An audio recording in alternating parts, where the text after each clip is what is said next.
A very brief word before we start. Thursday, April 6th, Greentown Labs in Somerville, Massachusetts. I hope you will be there, because I will be there recording a live version of the Carbon Copy. We'll also have a live roundtable with some leading New England energy reporters. It's going to be a night of networking and live conversation, and you should come hang out with us. We'll have folks from Postscript Media, Canary Media, and Greentown Labs, and you can come immerse yourself in the vibrant New England climate tech community. Thursday, April 6th, there's a link in the show notes for you to sign up and get your ticket for our live show. From the studios of Postscript Media and Canary Media. A few weeks ago, Time magazine staff writer Alejandro de la Garza found himself on the floor of a hotel room in Nevada with two guys trying to cook sulfur dioxide out of a tin can. We're pretty confident that, so it's sulfur lit on fire. Yeah. In the presence of adequate air, reacts with oxygen to make sulfur dioxide. So now we're going to try literal tin can, sulfur dioxide in there, on fire. Then we're going to connect this to the vacuum, running through a vacuum chamber in dry ice to try to precipitate some out. These two guys are Iseman and Andrew Song. They're the co-founders of Make Sunsets, a startup claiming to be implementing solar geoengineering by launching weather balloons filled with sulfur dioxide into the stratosphere. Their first experimental launch in the Mexican state of Baja resulted in a swift regulatory response from the Mexican government. But undeterred, they were ready to run another test. And a few weeks ago, they launched some more balloons just outside of Reno, Nevada. And Luke invited Alejandro to meet them. The first I saw of him was walking into this hotel room in Reno, and they have these respirators, and his partner, Andrew, hands me a industrial respirator, one of these P100 M3 respirators, and says, "You're going to need this." And they have all these tubes and a cooler and all this, scattered equipment over this hotel room. They were experimenting with a new method to produce sulfur dioxide right in front of Alejandro. It involved burning fungicide in a tin can and then sucking the smoke through some tubing and cooling it with dry ice to turn it into liquid SO2. Again, this is in a hotel room. What are you seeing in there? There's a little bit of water-looking stuff, but clear liquid. I'm pretty sure it's sulfur dioxide. So there's little drops there. Yeah. Okay. Is it supposed to be clear? Yeah. They, I think, referred to it as looking like they were cooking meth a couple times.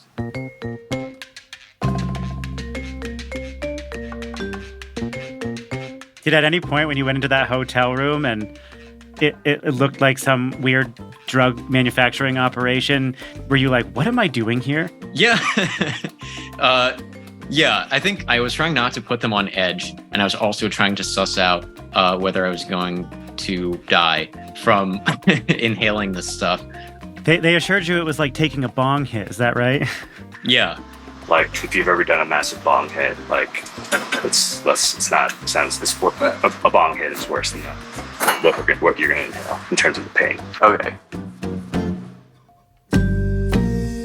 But there was a problem. Luke and Andrew weren't collecting enough sulfur dioxide in their pressure cooker, so they reverted to their original method. They went to a local Walmart to buy a grill and then headed to a park. It was like a dog park, kind of on the outskirts of Reno.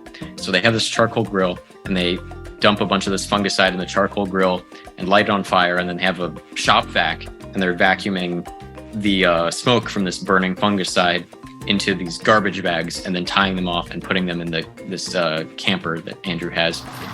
Okay. Yeah. Please don't let that go. Please don't let that go. That will you. I want you to hold that in. And then taking those garbage bags out and trying to squeeze them through a vacuum cleaner hose into these weather balloons. Ready? Yep. I'm gonna squeeze this in. Good. We're gonna be way over full on that. Maybe what if he comes and can you lift your hand up more? And took it out into a field and filled it up with helium and tied it off and let it go.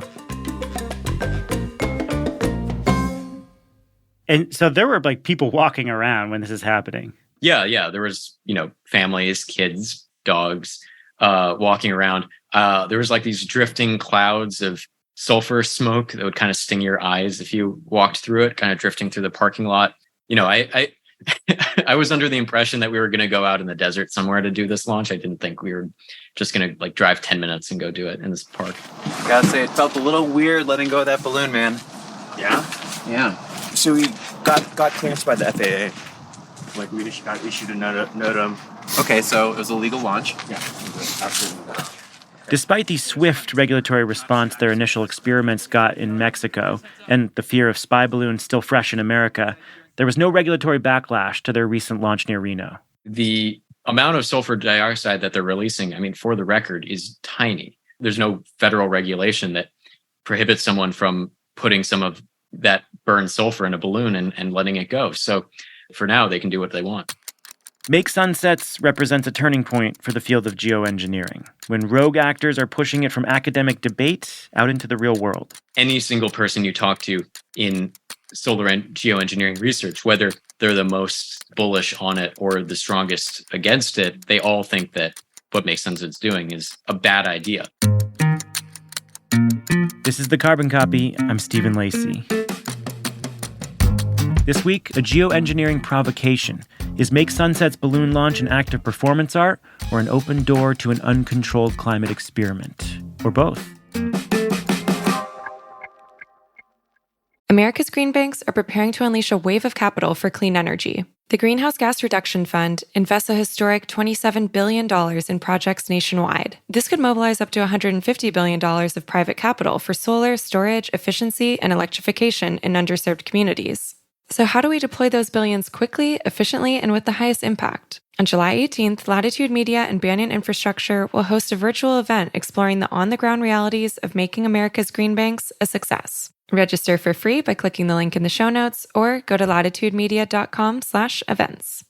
Clean energy and climate tech are policy-driven industries, and anyone working in this field touches local, state, and federal policy in a very real way. And that's why you should be listening to Political Climate, a podcast from Latitude Media and Boundary Stone Partners that delivers an insider's view on climate policy and politics. Every other week, co-hosts Julia Piper, Emily Domenech, and Brandon Hurlbut cover the nuances of government funding, regulations, backroom negotiations, and the election, of course. Political Climate is a show for people who want authentic conversations and strong opinions from voices across the political spectrum. Listen at latitudemedia.com or subscribe to the show anywhere you get your podcasts.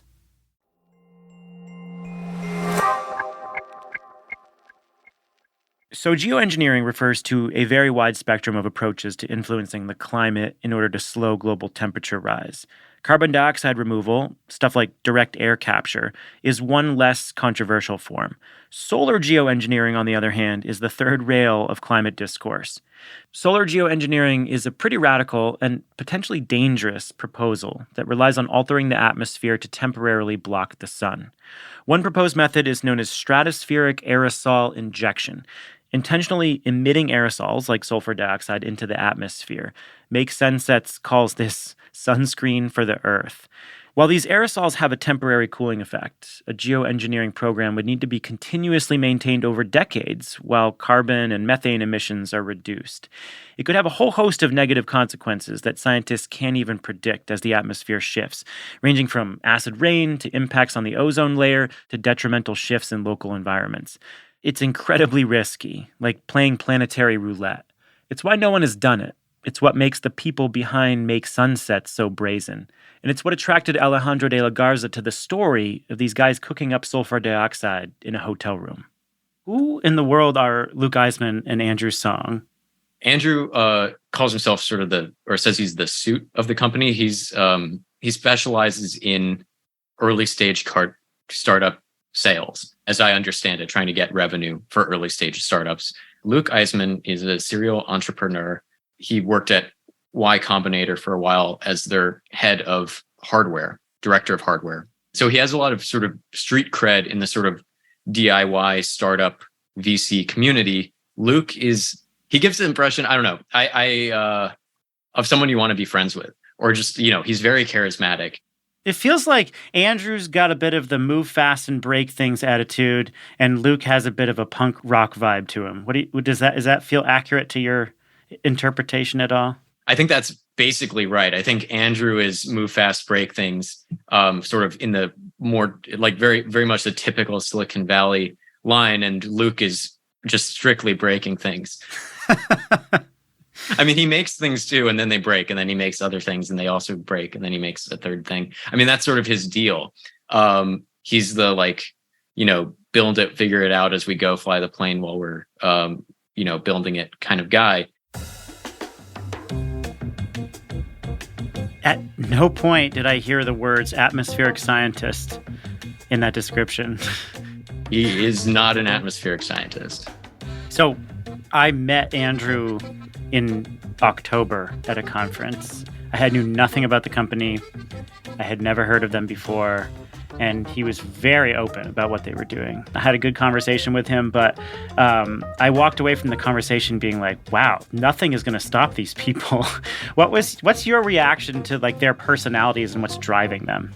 I'm sure Andrew probably told you at the time they want to save the world. Like that's their plan. And they're not going to let anyone tell them that it's a bad idea. Make Sunset's business model rests on this idea of a cooling credit. Now, it's like a carbon credit, these tradable certificates for carbon emissions created on the idea that those emissions will be cleaned up elsewhere, maybe by planting trees, restoring an ecosystem, etc. Make Sunsets goes a step further than that, claiming to sell credits that will cool the planet directly through solar geoengineering. So for $10, you can buy a promise from Make Sunsets that they're going to inject 1 gram of sulfur dioxide into the stratosphere. And also that 1 gram of sulfur dioxide, they say, will offset the emissions of 1 ton of carbon dioxide for a period of 1 year. So basically you're canceling out 1 ton of carbon dioxide emissions for 1 year for $10. That's the pitch. To be clear, this claim is in no way scientifically backed or verified. Here's Dr. Kevin Surprise, a scholar of geoengineering at Mount Holyoke College.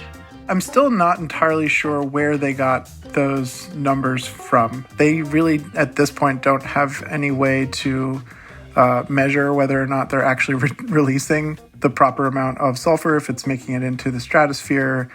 And it's, easy, like these just round, easy numbers of correlation from 1 gram to 1 ton just seem really dubious and more of a marketing scheme than anything backed up scientifically.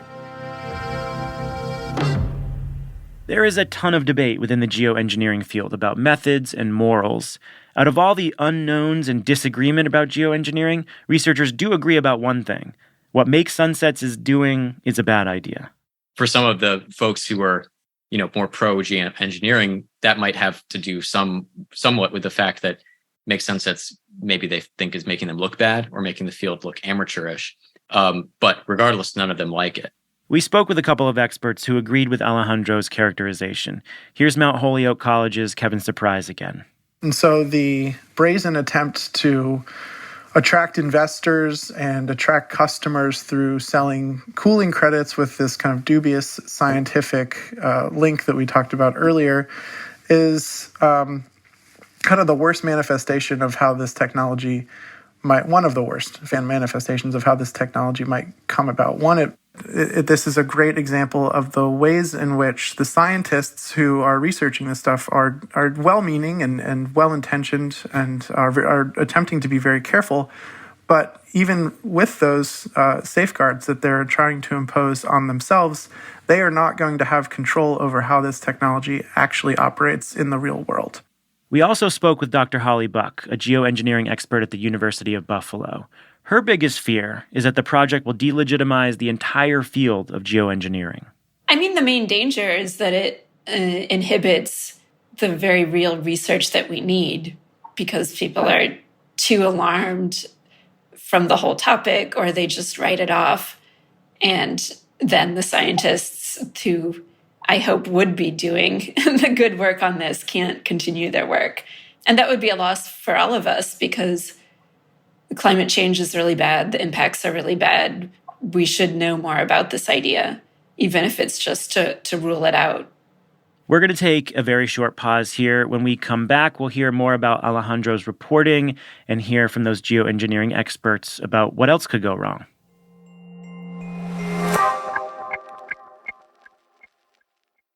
On July 18th, join Latitude Media and Banyan Infrastructure as we take a deep dive into the next phase of deploying the $27 billion Greenhouse Gas Reduction Fund. We'll provide practical insights for the state agencies and local lenders at the front lines of dispensing these funds. Where are the bottlenecks? How do we balance speed with transparency? And can America's green banks live up to the expectations of both local communities and Wall Street? Latitude Media's Stephen Lacey, Banyan co-founder Amanda Lee, and Clean Energy Fund of Texas EVP Billy Briscoe will answer these questions and more on July 18th at 1 p.m. Eastern. This is a must-attend for project developers and financiers. Register for free at latitudemedia.com/events or click the link in the show notes. I'm Julia Piper. I'm Brandon Hurlbut. And I'm Emily Domenech. A little over a year ago, political climate took a break so we could focus on the groundwork of implementing America's biggest ever climate bill, the Inflation Reduction Act. I'm excited to say, political climate is back. And I'll be joined by my two co-hosts to riff on the top political stories and insider scoops, from state houses to the halls of Congress to regulatory agencies and even international climate talks. We'll explain how those developments are driving industry decisions today. Political Climate is a show for people who want authentic conversations. And to learn about how energy and climate policy is shaped within both political parties, from the people who have actually helped shape it. So join me, Brandon, and Emily every other week, starting in April, for fresh episodes of Political Climate. Subscribe to the show wherever you listen to podcasts.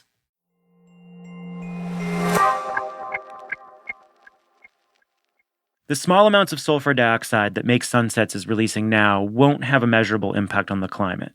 But geoengineering at scale could have a whole host of negative consequences, some of which scientists don't even know about yet. There's a bunch of different ways it could go wrong. The first is just moral hazard of even considering the option at all. Again, here's Kevin's surprise.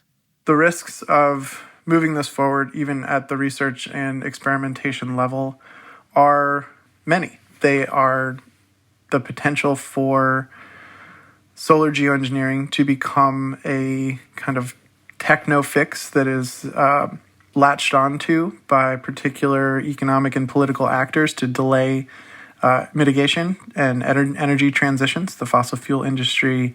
And in so doing, it becomes a kind of a crutch that particular interests will lean on to avoid cutting emissions. Then there's the environmental and climate effects of sulfur dioxide pollution itself, which Alejandro explored in his story. For one thing, no one exactly knows because we've never done this, but it has the potential to be very hairy. We're talking about, slightly reducing the amount of sunlight that hits the Earth's surface. And what climate scientists have told me is it's not a switch where we turn it and we get back an atmosphere that we had in the year 1900 or the year 1800.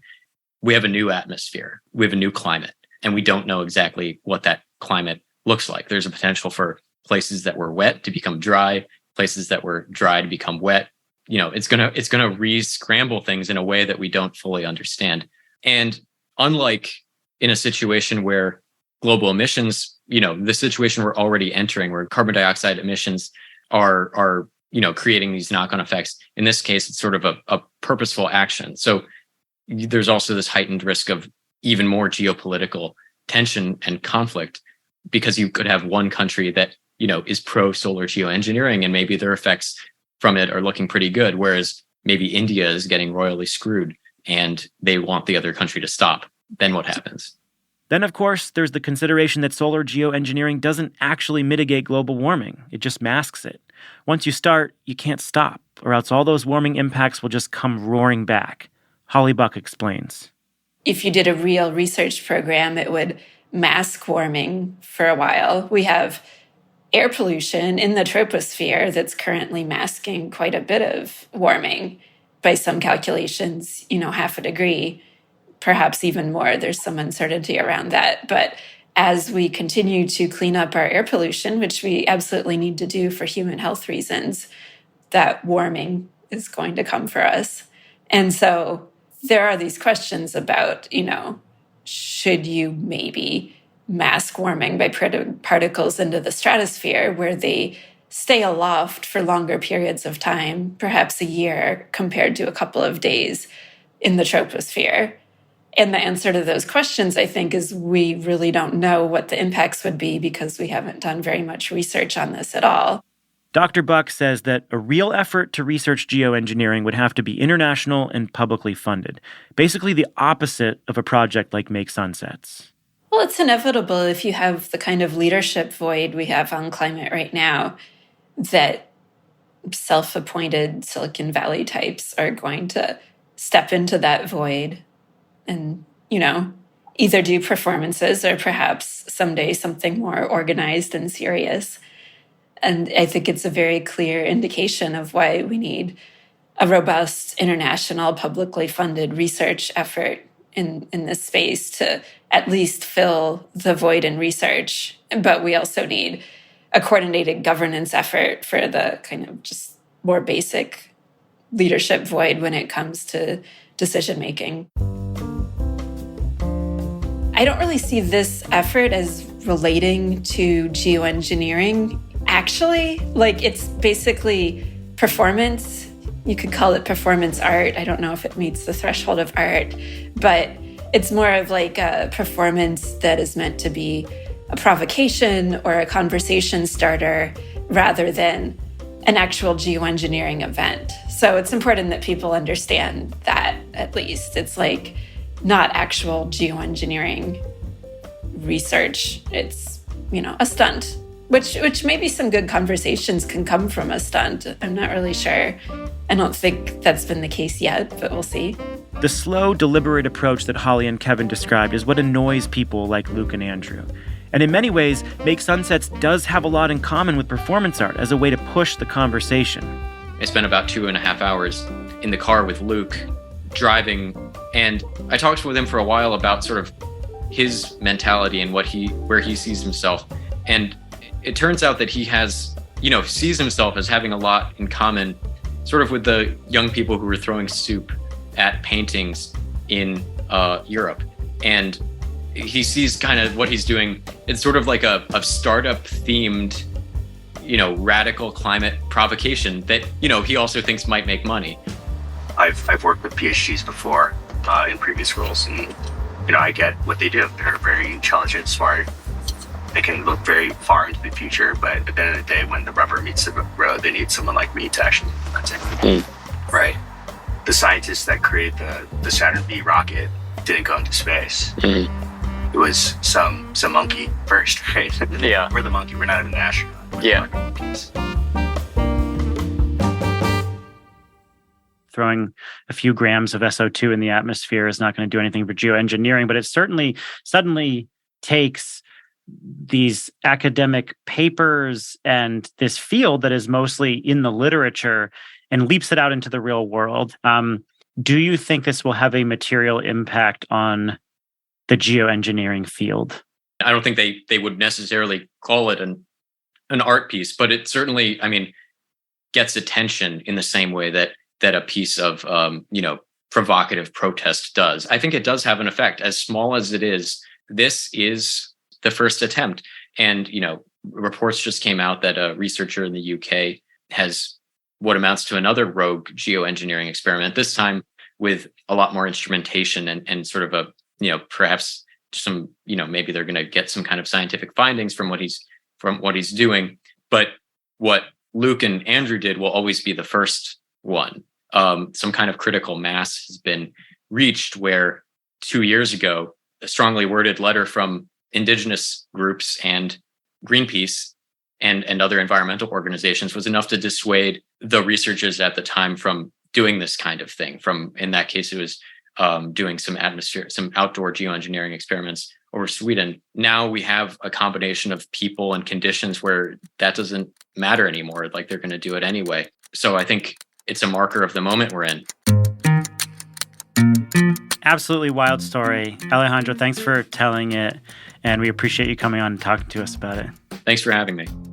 Alejandro de la Garza is a staff writer at Time magazine. We have a link to his story profiling Make Sunsets in the show notes.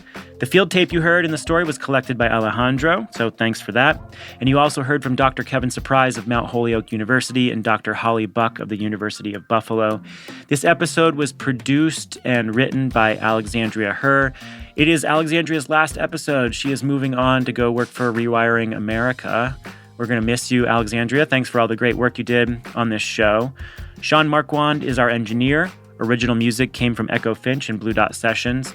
Postscript Media is supported by Prelude Ventures. Prelude is a venture capital firm that partners with entrepreneurs to address climate change across advanced energy, food and agriculture, transportation, logistics, advanced materials, manufacturing, and advanced computing. And help us out by sending a link to this show to someone in your life who you think would love it. And give us a rating review if you haven't already. Thanks so much. We'll catch up with you on social media, and we'll catch up with you here next week. I'm Stephen Lacey. This is The Carbon Copy.